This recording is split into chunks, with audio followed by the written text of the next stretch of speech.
This is lowlong, the largest crocodile ever found, stretching about 20 feet long. Now, imagine living in a world full of lowlongs, only with longer legs and the ability to run on land like a greyhound. It sounds like a nightmare monster, but she was real. Fossils of giant crocodile-like creatures were discovered back in the 1930s, and now scientists have found that these beasts once roamed and dominated lands far bigger than they imagined. We're talking about the sebisids.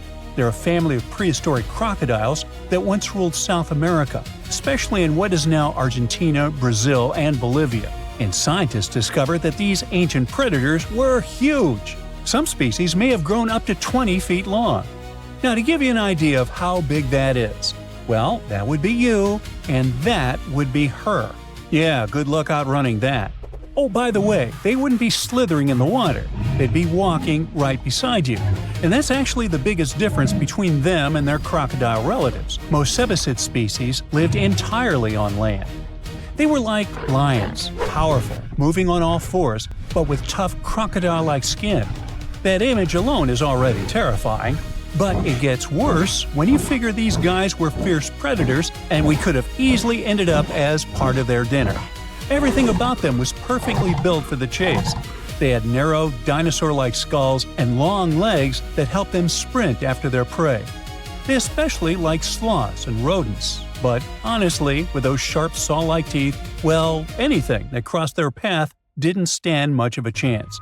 And if one of their victims tried to fight back, well, that would have been a big mistake. Most of these crocodile ancestor species had tough, bony plates under their skin that worked like natural armor. They were seriously tough, but don't worry, you don't have to fear them. Luckily, for us at least, these beasts aren't roaming the Earth anymore. According to Jonathan Block, a paleontologist at the Florida Museum of Natural History, these mysterious predators may have been the last of the Nodosuchians, a broad group of reptiles that first appeared back in the Jurassic period. Yep, these bad boys shared the planet with dinosaurs. That is, until the asteroid hit the Earth about 66 million years ago. Dinosaurs went kaput, and mammals took over. They became the land animals, but their path to the top wasn't exactly smooth. They still had to deal with the sebisids in South America. That's right. Those tough crocodile-like predators actually survived the asteroid disaster.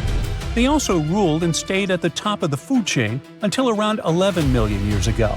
Or at least that's what scientists thought, until they started finding strange fossilized teeth in the Caribbean. Uh-oh. Let's go back about 30 years when researchers uncovered two roughly 18-million-year-old teeth in Cuba. They had a tapered shape and tiny sharp serrations, perfectly designed for tearing into meat. There was no mistake. Scientists were looking at something that belonged to a top predator. But the question was, who? Had they found a fossil of an ancient giant croc? Well, maybe. Those teeth could have been from a species of sebisid, but that was strange, since scientists didn't think such large ancient predators ever lived in the Caribbean. And things got even stranger when another tooth turned up in Puerto Rico. This one even older, about 29 million years old. But there was a problem. Those teeth alone weren't enough to identify a specific animal. They needed more, so the mystery remained unsolved. Everything changed in 2023. Local work crews were building a road in the Dominican Republic when they suddenly stumbled upon ancient bones. Researchers soon realized they were looking at a fossilized tooth, but this time it came with two vertebrae. That was a big deal, because it's really hard to tell ancient crocodile species apart just from their teeth. But with those two vertebrae, things were different. Crocodile relatives with serrated teeth usually had ball and socket joints between their vertebrae. But in sebisids, that part of the spine was flat, so that made all the difference. It was enough to confirm that the fossil from the Dominican Republic belonged to a sebisid. And just like that, scientists discovered that this ancient predator really did live in the Caribbean. And even more surprising, they found out it was roaming around at least 5 million years before sebisids were thought to have disappeared everywhere else. Okay, but why is finding their fossils in the Caribbean such a big deal? Or better yet, Why were scientists so sure before this discovery that they didn't live there? Well, that's because this prehistoric reptile didn't like the sea. Let me explain. The Caribbean is a region in the Americas made up of islands and the surrounding coastal areas. That meant for a land-loving ancient crocodile to travel from, say, Colombia to the Dominican Republic, it would have had to swim. And I mean really swim. We're talking over 350 miles of open ocean with strong currents and rough waves. You can see why that would have been a serious challenge for a land-based sebisid to cross, right? So, that's why scientists thought these prehistoric crocodiles could never have lived in the Caribbean. But now that researchers are finding their fossils there, they may have to find an explanation. And that is where this discovery becomes even more interesting, as it actually supports the Garlandia hypothesis. This idea first appeared in 1994. It suggests that millions of years ago, the movement of Earth's tectonic plates caused a stretch of land, now mostly underwater, to rise up in the Caribbean. This land, called the Aves Ridge, may have connected South America all the way to Puerto Rico, and then to other Caribbean islands like Hispaniola, Cuba, and Jamaica. So basically, it worked like a temporary chain of land bridges, a kind of natural highway that once allowed animals to go from South America to the Caribbean. Mammals, amphibians, and reptiles could actually walk right across instead of taking their chances at sea. The Garlandia hypothesis definitely sounds fascinating, but it's still up for debate. It hasn't been fully accepted by scientists yet, even though plenty of studies since the 90s seem to back it up. And this new discovery of a giant crocodile-like creature in the Dominican Republic could be one more important clue pointing in that direction. It's possible that many of the places where these sebisids once thrived started to disappear as the global climate cooled. Bit by bit, some of them were pushed into warmer tropical areas, until, eventually, the only places left for them to live were the Caribbean islands. This discovery lines up with something else that ecologists have observed around the world. Islands can act like museums of biodiversity, in the sense that they offer a safe place where plants and animals can keep surviving long after their relatives on the mainland have disappeared. In the case of sebisids, the difference is striking. The most recent fossils found in South America date back between 10 and 12 million years ago. But the tooth and vertebrae found in the Dominican Republic are much younger, only about 4.5 million years old. That means this island might have been the last place these giant reptiles called home. And if those serrated teeth found on other Caribbean islands also turned out to belong to sebisids, that would be huge. That would mean that these ancient crocodile-like creatures didn't just live in the Dominican Republic. They were spread across the Caribbean. And who knows, maybe we'll still find more of its fossils in places like Puerto Rico, Haiti, and Jamaica. Although the tropics are among the most biodiverse places on Earth, much of their natural history remains a mystery. Discovering a giant ancient crocodile in the Caribbean is a reminder that the world we live in today is just one chapter of Earth's long, ever-changing history.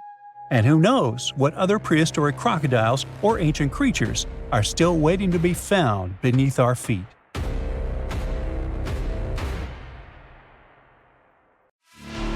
Antarctica wasn't always a frozen wasteland. A long time ago, it was full of life, and 56 million years ago, something terrifying stalked its jungles. A giant, flesh-eating bird. It was around 6 feet tall and weighed as much as a lion. For millions of years, nothing could challenge it. So why did it disappear? And could there be even bigger predators still hidden beneath the ice? Paleontologists found 2 massive claw bones in Antarctica, sharp, curved, and powerful, belonging to this bird. They were dug up from the Epresian-aged rocks of Seymour Island, which means they're around 40 to 50 million years old. Their shape left no doubt. These were the so-called terror birds. Their scientific name is Forus raceti, some of the most fearsome predators to ever walk the earth. They were flightless and didn't even need wings. Instead, they could sprint at breakneck speeds, like ostriches from a nightmare. For millions of years, these birds ruled South America. But now, for the first time, their presence has been confirmed in Antarctica. No surprise here. Back then, South America and Antarctica were still connected, allowing animals to easily commute between continents. So these birds probably migrated south to adapt to life on Antarctica's prehistoric landmass. It didn't just survive here, it thrived. But at some point, this nightmare of an animal vanished. Why? Most likely because of the temperature changes. Antarctica was cooling, slowly turning into the frozen wasteland we know today. Its prey may have declined, leaving the predator without enough food. Eventually, it disappeared, leaving no descendants behind. Researchers hope that they'll find a complete skeleton eventually. They're also wondering where there might be even bigger species waiting to be discovered. Perhaps these birds evolved into a completely new Antarctic lineage. But for now, all we have are two giant creepy claws. People often think that there are almost no animals or plants in Antarctica. But that's not true at all. Penguins waddle around, and forget the cute tiny ones. Antarctica used to have 6-foot-tall monsters. The emperor penguins are the largest penguin species alive today. They can dive over 1,800 feet deep and hold their breath for over 20 minutes. There were giant ancient penguins around 38 million years ago. They were the size of humans. Fossils show they had long, sharp beaks, making them terrifying hunters of fish and squid. The fish there are also absolutely fascinating. Forget giant squids. Colossal squids are nightmares even bigger. Some reach over 40 feet long with massive, super sharp beaks and eyes the size of dinner plates. Finally, orcas, the apex predators of the Antarctic Ocean. They hunt in packs, working together like a wolf pack of the sea to take down seals, fish, and even massive whales. There are even tiny plants like moss and algae. Antarctic hairgrass and pearlwort. They somehow survive against all odds. There are many other myths going on about Antarctica. For example, some people think that when icebergs break off from glaciers, they immediately start drifting straight into the open ocean until they melt. But the reality is way more chaotic. First, when an iceberg breaks off from a glacier or ice shelf, it has to deal with underwater obstacles. It can stay stuck on the seafloor for decades without moving. Then they get caught in powerful whirlpools and spin in place for months. One iceberg, a 23A, spent nearly 40 years frozen in place before finally breaking free, only to get caught in a swirling ocean vortex for another 8 months. After that, their paths are influenced by ocean currents, tides, winds, and even underwater topography.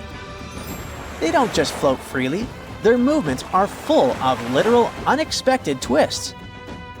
And speaking of glaciers, another strange rumor is that some humans can't travel more than 311 miles inland in Antarctica because of an impassable ice wall, freezing jet fuel, deadly winds, and no oxygen.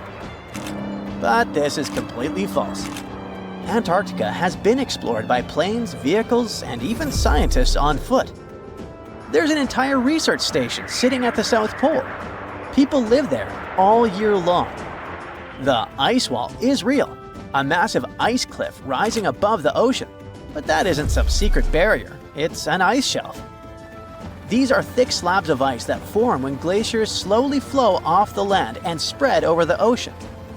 Almost 3/4 of Antarctica's coastline is made up of them, but they don't form some giant ring around the world. Antarctica is one of the most extreme places on Earth, but we've conquered its challenges, and we keep learning more about it every year. That's why every year, millions of dollars are poured into keeping research stations running, protecting wildlife, and making sure the people who live there have everything they need. But where does all this money go? Well, Antarctica stations are basically small cities. There's electricity, heating, water purification, food storage, and medical facilities. The biggest station, McMurdo, is basically a town with over 1,000 people in summer. It has everything from a fire station to a gym. The South Pole Station is super deep inland, so it's one of the hardest places to supply. Getting food and fuel there requires airplanes flying thousands of miles in extreme cold. But the internet loves a good mystery. When Google Maps revealed what looked like a massive doorway in Antarctica, conspiracy theorists went wild. People joked about everything from Bigfoot's vacation home to a secret base, or even a Star Trek spaceship hangar hidden in the ice. But there's a way simpler and less exciting explanation. It's actually a grounded iceberg, a chunk of ice that got stuck in shallow water and is now slowly melting. As ice moves across the landscape, it flows around bumps and obstacles, creating odd shapes. The process of melting, breaking apart, and refreezing can carve ice into unexpected forms. Antarctica also has incredibly strong downward-blowing winds that sculpt ice into dramatic formations over time. No secret doorway, unfortunately. And speaking of doors, for years, Ushuaia, Argentina, has been called the gateway to Antarctica, the last stop before the icy continent, the place where expeditions begin. But there's another option. Punta Arenas, Chile. Let's compare them. Ushuaia is closer to Antarctica. It's the top departure point for tourists going on cruises. But no regular flights to Antarctica. No major scientific bases operating from here. It's basically controlled by the military, which refuses to allow private flights, only commercially operated ships. Yes, Punta Arenas is further from Antarctica, but 22 countries and global organizations use it as their main base. There are regular flights to Antarctica happening there every year. Private airlines can actually operate here, making it the real air connection to Antarctica. Ushuaia may have the best location physically, but Punta Arenas actually runs the show. Argentina made a huge error in picking its Antarctic airbase. Instead of setting up a simple, accessible base at sea level, they built Marambio Base, very high on rough terrain, completely impossible to reach by land. Everything has to be flown in by helicopter, making operations slow, expensive, and frustrating. For 50 years, Argentina stubbornly stuck to this bad decision, while Chile set up efficient, well-planned bases that the world now uses. If things don't change, Ushuaia will be nothing more than a tourist stop. But what's terrifying is that Antarctica seems to be returning to its past. It's supposed to be the coldest place on Earth, but something shocking happened just recently. For the first time in recorded history, temperatures in Antarctica broke 68 degrees Fahrenheit. This continent is buried under miles of ice. Usually, temperatures there can drop to minus 112 degrees. But in the winter of 2020, scientists recorded an insane 69 degrees on Seymour Island, hotter than many places in Europe at that time. Scientists believe there are several reasons for that. First, there are changes in the way heat moves around the planet's waters. Second, melting permafrost due to the planet warming. It looks like the climate is changing faster than expected. You have an hour before you take your last breath, even though just a second ago you were perfectly healthy and nothing posed any danger to your life. Well, the good news is your life can still be saved. Effective antivenoms are available, but if you choose to neglect the sting, you'll bite the dust for sure. This camouflage artist is the world's most lethal fish. In total, there are around 1,200 venomous fish on our planet, but the stonefish is the toughest one.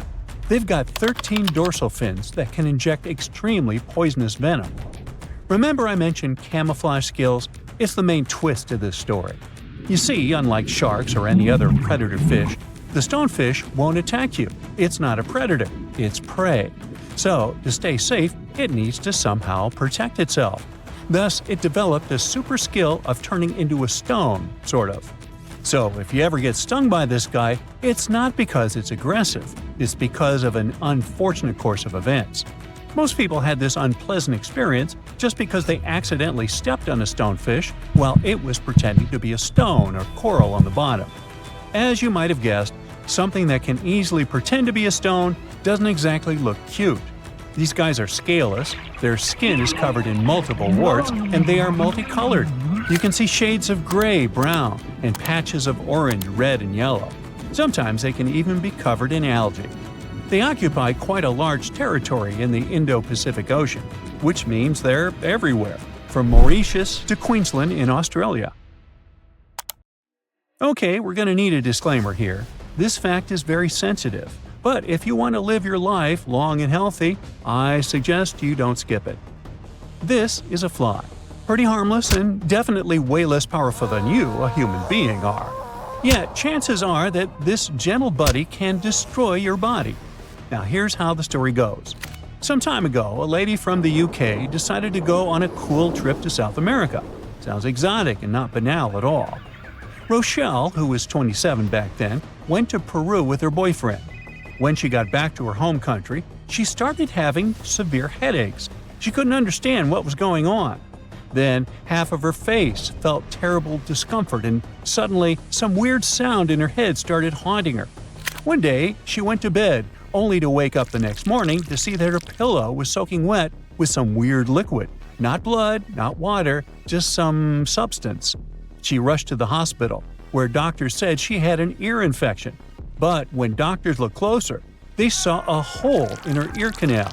It was around half an inch big, but it was swarming with maggots. Yeah, ooh. Now, Rochelle was lucky. The emergency brain scan showed no major damage whatsoever. The eardrum, blood vessels, facial nerves, they were all right. The big question was how to make the maggots leave poor Rochelle's ear. We all get it, it's pretty tight inside the ears, and even small forceps weren't very helpful. So to save the lady, the doctors decided to use olive oil. They expected the maggots to drown, and indeed 2 maggots did. Yet there were 8 more. The most horrifying thing was that the lab analysis showed that a New World screwworm, that's the official name of the fly that interfered with Rochelle's health, had laid eggs in the ear canal that the maggots were chewing. But how on earth did this happen? Well, while she was on vacay in Peru, she once walked through a swarm of flies. One of them got into her ear. She shooed it away, but it had more than enough time to lay eggs inside. Doctors helped Rochelle evict the unwanted guests, and luckily, there won't be any long-term consequences. But we all get it that it could have been much worse. Now, I don't need to tell you that caving is extremely dangerous, do I? Back in June 1990, a man called Gary Lutz took his sons, Buddy and Tim, on a spelunking adventure to West Virginia's New Trout Cave. He packed food, water, and spare headlamps. But here's where he messed up. He left the pack behind when they reached the maze, a tight spot with jagged rocks. He figured they'd grab the supplies before their headlamps ran out of charge. Oops, bad move. The boys' headlamps went dark soon after, and their attempts to backtrack got them lost. Then, Lutz's headlamp ran out of charge too, plunging them into total darkness. For 5 horrific days, they had no food, no water, and no light. They started coughing up cave dust and hallucinating from dehydration. Luckily, someone noticed that their car had been parked for days and called the authorities. The rescue team pointed out that the family had broken the cardinal rules of caving. Always carry 3 sources of light each, and always tell someone where you're going and when you'll be back. Sadly, some tourists never go back from vacation. They become statistics. And some people sometimes have a narrow escape from the Grim Reaper without even knowing it. Just an example here. A tourist in Australia filmed themselves handling a super dangerous creature and uploaded the footage to Reddit. In the video, the tourist is holding a blue-ringed octopus, with Mandarin writing on the screen saying, "Such a beautiful octopus." After filming, they shake the octopus off their hand and luckily put it back into the water before it could sting them. The thing is, the blue-ringed octopus is one of the world's most dangerous marine animals. It packs enough venom to make 26 adults kick their buckets. The tourist had no clue how dangerous it was. People on Reddit were freaking out. One person commented, "Do they even know how lucky they are to be alive after doing something that monumentally stupid?" A woman from New Hampshire got some nasty burns after veering off the trail in Yellowstone National Park and falling into scalding water near the Old Faithful geyser. The 60-year-old, along with her husband and their dog, had left the safety of the boardwalk and was walking off the designated trail near Mallard Lake Trailhead when she broke through the thin crust over the water. She ended up with second and third-degree burns on her lower leg. Luckily, her husband and the dog were fine, but the lady was rushed to a hospital for treatment. Now, park officials are reminding everyone to stick to the boardwalks and trails in hydrothermal areas and be super cautious. The ground there is fragile and thin, with scalding hot water just below the surface. Pets are allowed in some developed areas of Yellowstone, but they're not permitted on boardwalks, hiking trails, in the backcountry, or in thermal areas. Hot springs in Yellowstone have injured and made people meet their early demise more than any other natural feature. At least 22 people have passed away from hot spring-related injuries since 1890. Hey, what's cooking? Oh, it's you. Jumping off a bridge into a river filled with crocodiles. What could possibly go wrong? Turns out, a lot.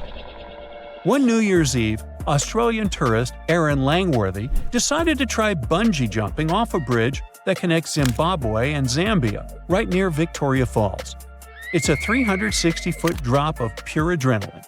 But for Langworthy, things went sideways when her bungee cord snapped, sending her plunging into the Zambezi River, which is known to be home to plenty of crocodiles. Now, Erin herself says it was a miracle she survived. When she fell, she blacked out on impact and felt like she'd been slapped all over, but the cold water shocked her back to consciousness. Now, it's easy to judge tourists for taking risks like this, but bungee jumping has been a thing at this spot for over a decade, drawing more than 50,000 tourists each year and bringing in much-needed revenue for both Zimbabwe and Zambia. The authorities claim bungee jumping is safe. The probability of an accident like Aaron had is 1 in 500,000 jumps. So I think Aaron should go buy a lottery ticket.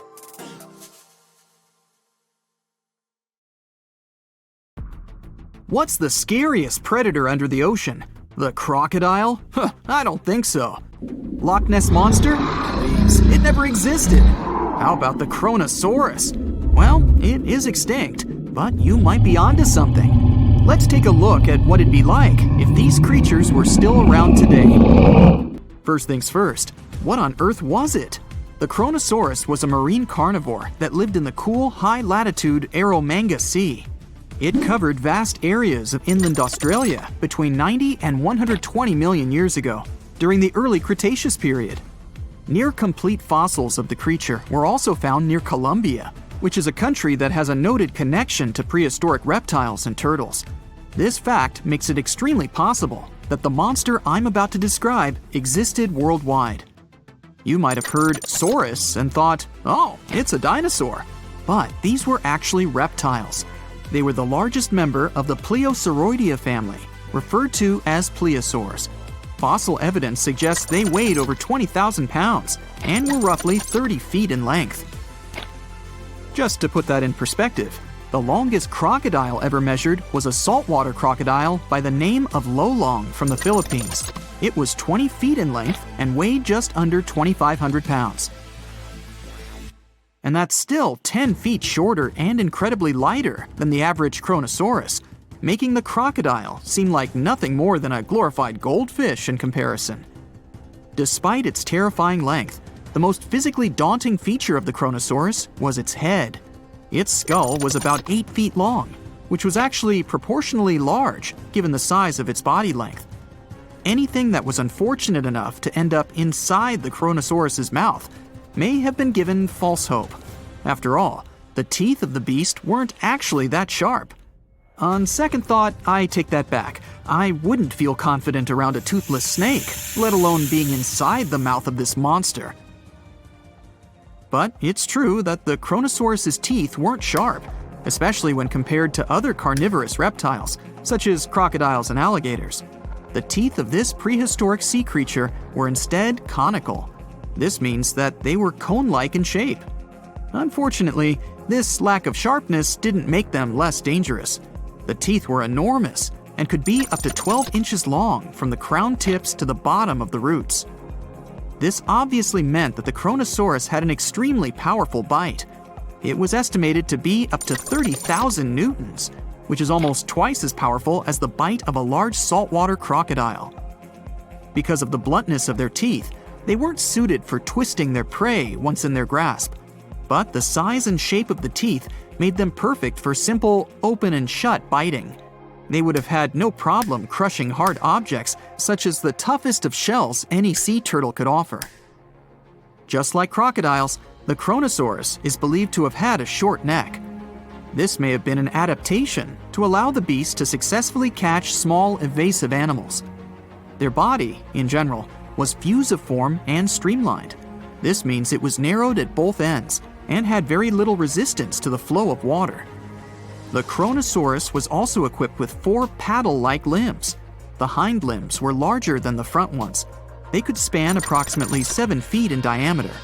All in all, this set the Kronosaurus up to effortlessly propel itself through the waters and be an ultimate predator. Predator X, if you will? That's the name that was given to the fossil of a creature discovered near Svalbard, a Norwegian island group, in 2009. The fossil was identified as a 50-foot-long, 100,000-pound monster with a bite force of 33,000 pounds per square inch. This might be the highest bite force of any known animal. Although Predator X is yet to be classified as any specific type of animal, it was definitely a plesiosaur like the Kronosaurus. And even if it wasn't Predator X, the Kronosaurus was still most definitely a ferocious titan when it roamed Earth's oceans.